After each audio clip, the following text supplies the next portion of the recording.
मराठा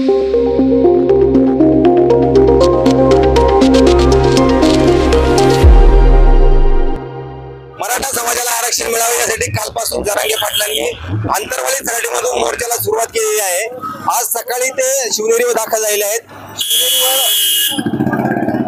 छत्रपती शिवाजी महाराजांचं दर्शन घेऊन त्यानंतर पुढील मुंबईकडे ते रवाना होणार आहेत। नारायणगावमध्ये आपण पाहतो की नारायणगावमध्ये मोठा जल्लोषात त्यांच्या सर्व मराठा आंदोलकांचं स्वागत करण्यात येते। त्यांच्यासाठी चटणी भाकरीचं आयोजन या ठिकाणी करण्यात आले। नारायणगाव वारवाडीचे जे सर्व नागरिक आहेत यांच्याकडनं मोठ्या प्रमाणात या ठिकाणी आंदोलकांची व्यवस्था करण्यात आली। पाण्याच्या बोटा असतील सर्व समाजाचे बांधव या ठिकाणी दिसत आहेत। मुस्लिम समाज असेल, मराठा समाज असेल, सर्व धर्मीय समाज बांधव या ठिकाणी उपस्थित आहेत। आपण माझ्या मागे पाहतोय की सकाळी 7 वाजल्यापासून खऱ्या अर्थानं मोठ्या प्रमाणात आंदोलकांच्या गाड्या या ठिकाणी जात आहेत आणि या सर्व आंदोलकांसाठी खऱ्या अर्थानं सर्व प्रकारची व्यवस्था नारायणगावमध्ये करण्यात आलेली आहे। आपण माझ्या मागे पाहू शकता की अनेक आंदोलक या आणि मोठ्या प्रमाणात गाड्या या ठिकाणी जात आहेत। जेसीबीच्या सहाय्याने फुलांचे उधळण करण्यासाठी तयारी या ठिकाणी ग्रामस्थांच्या वतीने करण्यात आलेली आहे। या ठिकाणी जे काही स्वागत करायला नागरिक उपस्थित आहेत त्यांची प्रतिक्रिया आपण जाणून घेणार आहोत।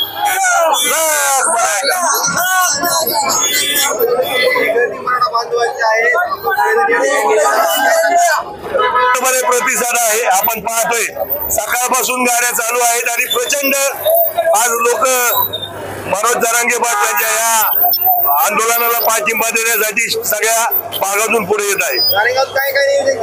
नारायणगावातून आपल्याला जेवढ्या शक्य होईल त्या परीने या सर्वसामान्य लोक जी आलेली आहेत त्यांच्या सगळ्यांचं जेवायचं चटणी भाकर, चटणी चपाती, बिस्किट पुढे, भेळीचे पुढे, पाण्याच्या बॉटल जे जे शक्य होईल ते त्यांच्यापर्यंत पोहोचवायचं काम आपण सगळ्यांच्या माध्यमातून करतोय। आता साधारण 12 वाजेपर्यंत नारायणगावात जरांगे पाटील माझ्या मते यायला पाहिजेत, कारण पहाटे पोहोचायला जवळजवळ 7 वाजले शिवनेरीवर। थोडीशी विश्रांती घेऊन मग ते दर्शनाला जाणार छत्रपतींच्या जन्मभूमीच्या आणि मग तिथून नारायणगावकडे येणार आहे। हा, छत्रपतींच्या पुतळ्याला हार घालून मग आपल्या नारायणगावातून पुढे जरांगे पाटील जाणार आहे। माध्यमांना किंवा सर्वसामान्य लोकांना आपल्या परीने जे जे शक्य होईल ते आपण केलं पाहिजे। मला वाटतं आज बघितलं तर फक्त मराठीच नाही, काही मुस्लिम बांधव आहेत, काही दलित बांधव आहेत, या सगळ्या जाती धर्मातून लोक इथं उत्स्फूर्तपणे हा सगळा शिधा वाटप घेऊन आले। नारायणगावमध्ये जवळजवळ 10,000पेक्षा जास्त चपात्यांचं एकत्रीकरण झाले आणि त्याच्यापेक्षा जास्त या सगळ्या पाण्याच्या बॉटल वगैरे सर्वसामान्य माणूस मगाशी 6 बॉक्स पाण्याची बॉटल घेऊन आल्या। म्हणजे हे उत्स्फूर्तपणा आहे। सरकारने खरं तर या गोष्टीचा विचार करून लवकरात लवकर निर्णय घेणं अपेक्षित आहे। आता आरक्षण घेतल्याशिवाय पाटील म्हणते नाही, अरे सेनापती निघाला म्हटल्यावर सैन्य जाऊ बसणार।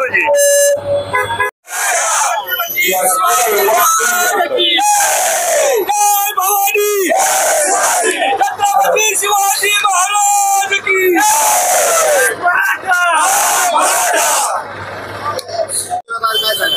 सकाळपासून आम्ही जे संघर्ष योद्धांबरोबर निघालेले मराठा सैनिक आहेत त्यांना रसद पुरवण्याचं काम आम्ही नारायणगावकरांच्या वतीने सर्वजण करत आहोत। हा लढा शेवटपर्यंत चालू राहावा ही आमची अपेक्षा नाही, परंतु जर सरकारने यावर लवकरात लवकर निर्णय दिला नाही तर याच्यावर आम्हाला खूप काळापर्यंत संघर्ष करावा लागेल इतकंच सांगतो। आज मनोज जरांगे पाटील साहेब हे आंतरवली तलाठीतून मराठा आरक्षणासाठी मुंबईला निघालेले नारायणगाव मुस्लिम जमात आणि केजीएन फाउंडेशन यांच्या वतीने आम्ही पाणी वाटप त्यांना करत आहे। परमेश्वर त्यांना आरक्षण देव ही परमेश्वर करेल ही जाहीर मराठा बांधवांना आमचा जाहीर पाठिंबा आहे।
आणि ग्रामस्थांना विनंती असेल दोन्ही बाजूने त्या ठिकाणी गाड्या जाण्यासाठी आपण जागा करून द्यायची.